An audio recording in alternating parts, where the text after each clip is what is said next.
নমস্কার, সুপ্রভাত। আজকে 25শে ডিসেম্বর বড়দিন, আর এখন বাজে ভোর 5টা।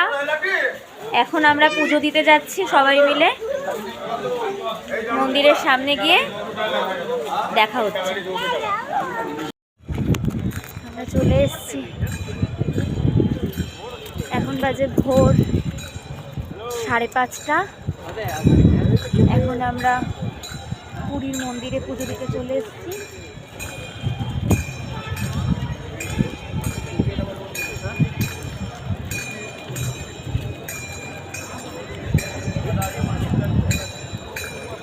পুজো দিয়ে দেখা হচ্ছে। এখানে খুব বৃষ্টি হচ্ছে, দেখতেই পাচ্ছেন। মন্দির চত্বর পুরোটাই ভেজা। কালকে সারা রাত বৃষ্টি হয়েছে। এখন ভিজেই পুজো দিতে হবে। পুজো দিয়ে দেখা হচ্ছে।